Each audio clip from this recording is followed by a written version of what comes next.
Na matéria de capa do nosso boletim está pequeno texto que nossa irmã Sônia fez, baseado em umas leituras, e falando sobre composições literárias que existem dentro da Bíblia. Então, todos nós sabemos, por exemplo, os salmos são poéticos, que eles eram hinos que os judeus cantavam e ainda cantam em suas sinagogas. Muitos de nossos corinhos, como o corinho que o nosso irmão Everaldo tocou hoje na hora do louvor, são baseados em salmos. Então, temos, na literatura bíblica vários textos que a palavra de Deus se nos apresenta com ritmo, com figuras de linguagem, e o texto dessa noite da nossa meditação, o texto de Isaías 63, de 7 a 9, também é um deles. É um salmo de lamentação.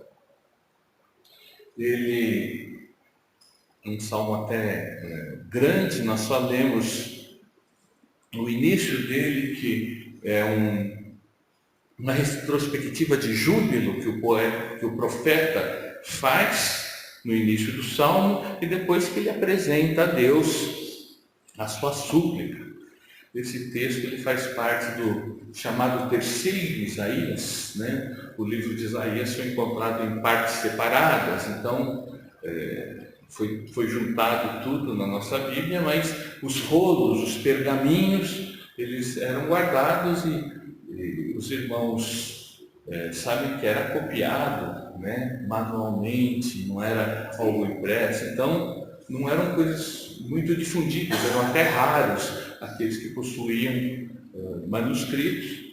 E aí esse particularmente, então, esse grupo de capítulos de Isaías, ele se refere à esperança, ao lamento, dos exilados, porque Deus estava punindo Israel no exílio babilônico, mas também a esperança que eles tinham da salvação em Deus, que já estava se apresentando através de Ciro, rei da Pérsia, que derrubaria o Império Babilônico e permitiria que Israel voltasse às suas terras, conforme nós lemos nos 6 primeiros capítulos do livro de Esdras. É o mesmo período. Então, esse momento de retorno do exílio babilônico é o contexto desse texto de Isaías que nós vamos estar pensando um pouquinho nessa noite. O segundo texto lido, o texto da carta,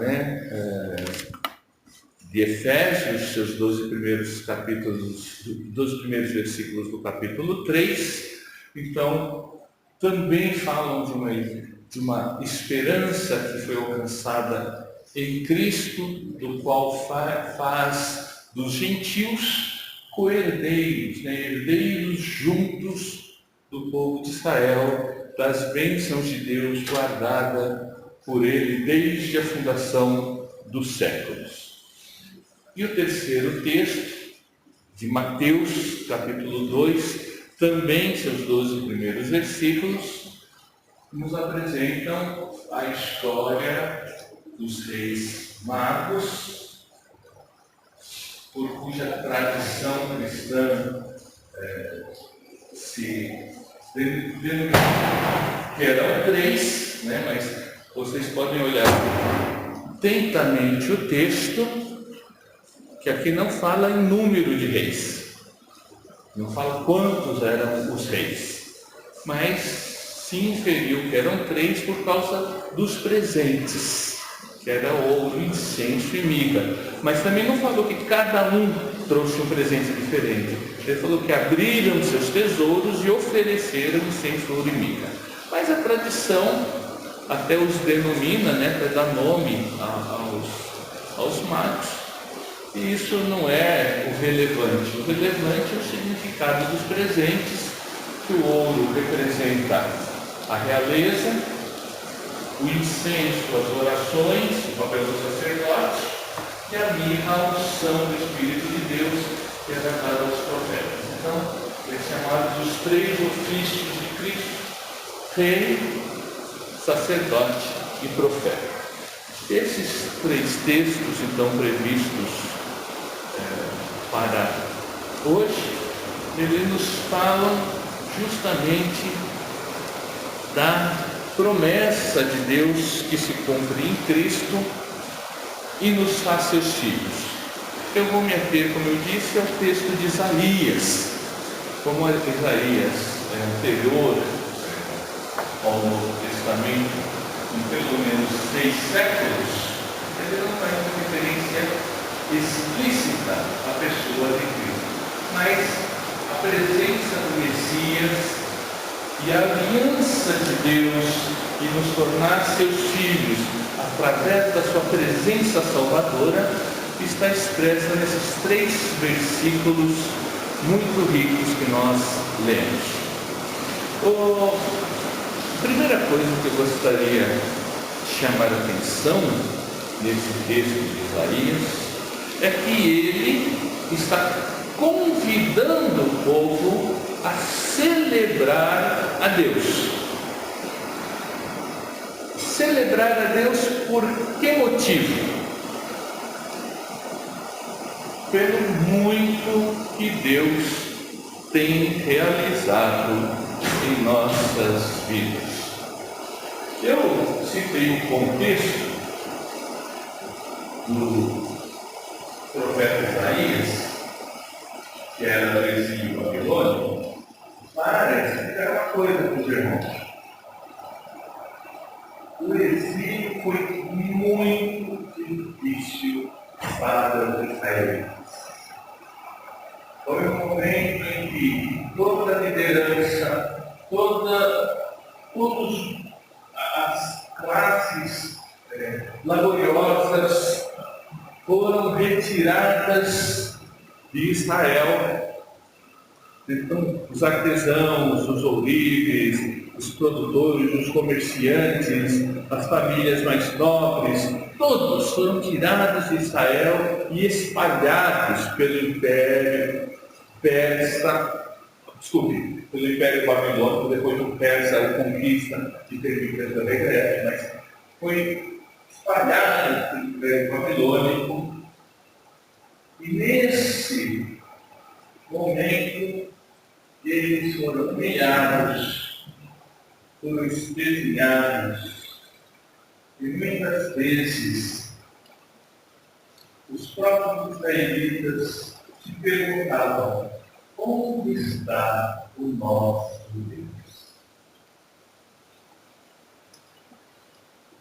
Onde está Deus que tanto nos prometeu e agora estamos vivendo nesse momento de dificuldade? É claro que os babilônicos, para quebrantar o ânimo do povo, atacavam firmemente a sua fé,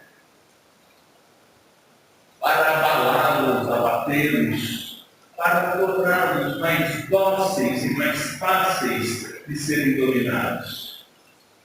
A fé, ela sempre se mostra um poderoso elemento de união das pessoas e de resistência, de resiliência aos problemas. Então, ao atacar a fé, as pessoas enfraquecidas seriam mais facilmente dominadas e manobradas pelos babilônios. E aí que entra o profeta Isaías repetindo àquele povo as palavras da aliança de Deus, do cuidado de Deus, do carinho de Deus por eles. Eu falei na hora das pastorais, que o dia em si mesmo, para mim, às vezes, Não tem grande diferença. Mas se eu celebro esses dias por uma questão comunitária e também por esta razão, que quando celebramos é uma oportunidade de repetirmos e relembrarmos a ação de Deus em nossas vidas. Não basta, meus irmãos, a ação de Deus ter acontecido num determinado momento. Ela precisa ser relembrada. Se nós lermos o Antigo Testamento, verificaremos que sempre que Deus agia em meio ao seu povo, ele falava: olha, e isto vos servirá de testemunho eterno. Ou então, que isso deve ser repetido para as futuras gerações. Ou ainda, que aquilo seria um marco para a lembrança de Israel. Quer dizer, são termos que significam a mesma coisa, né? Que o povo deveria se lembrar e guardar, e por isso as festas aconteciam, e por isso as festas eram estabelecidas, e os sinais eram estabelecidos. Relembrar a ação de Deus, fazer as coisas para confirmar o que Deus já fez, é uma maneira que temos de nos fortalecer como igreja e como corpo de Cristo.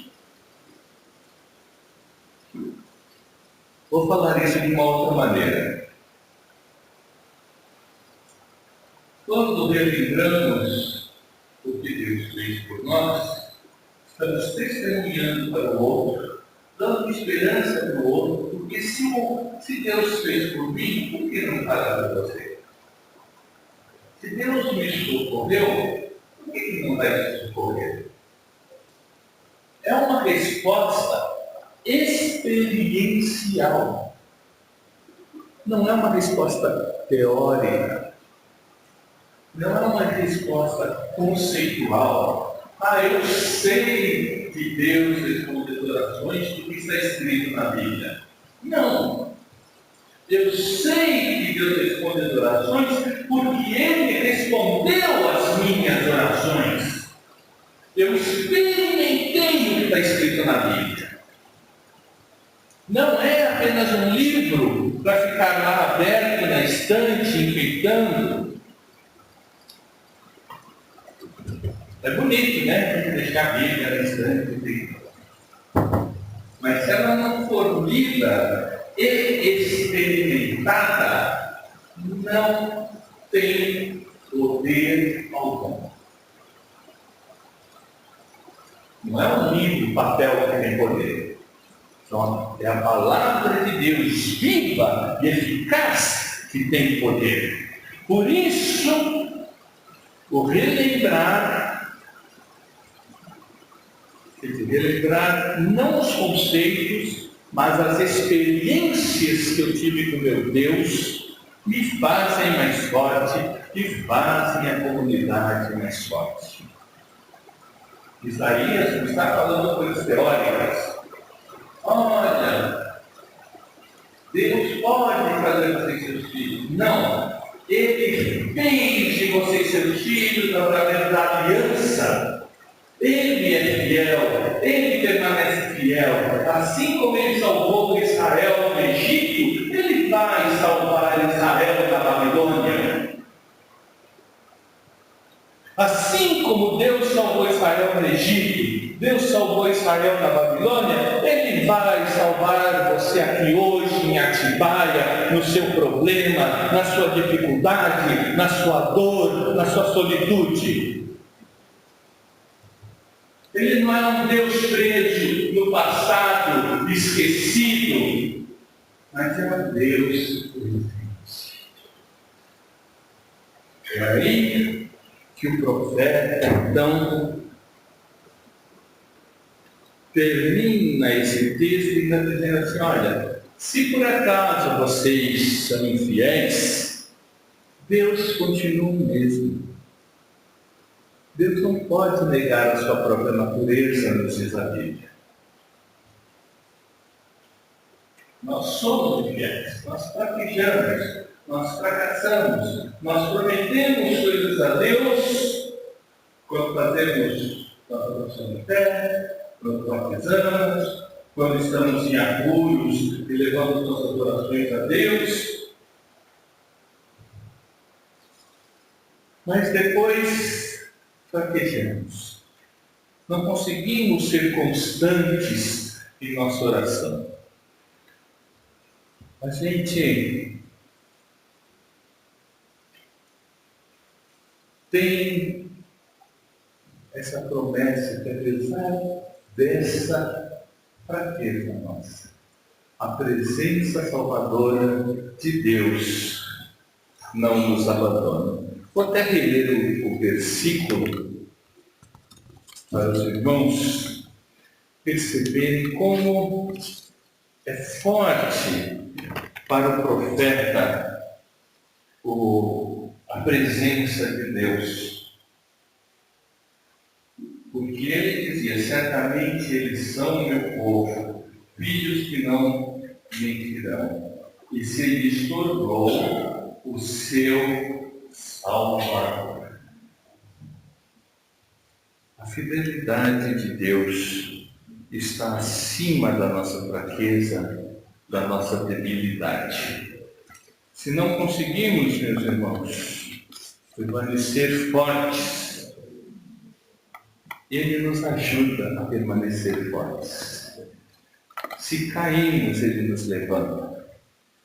É essa a promessa de Deus como pastor, como apacentador do seu povo. Ele está a cuidar de nós.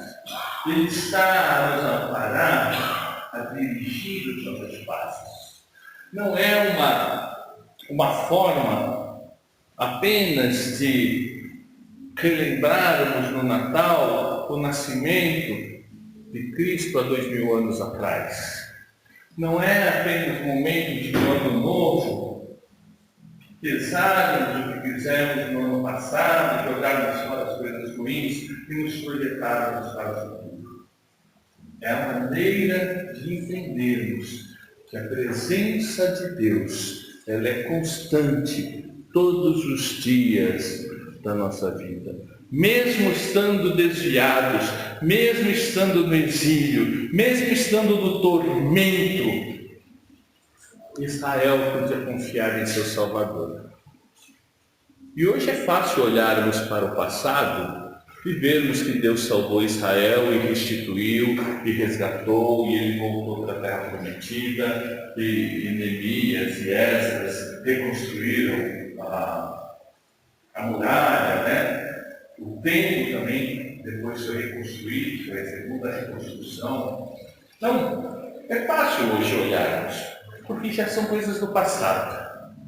Mas o importante é olharmos para a nossa vida hoje e entendermos que Deus, o Emanuel, é o Deus conosco em todas as situações de nossas vidas.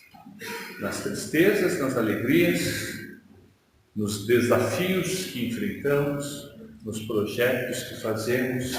Ele é o nosso guia, é o nosso protetor. E podemos trazer à memória seus atos salvíficos e celebrá-lo com grande alegria, ainda que estejamos passando pelos vales escuros e difíceis de nossa vida. Amém.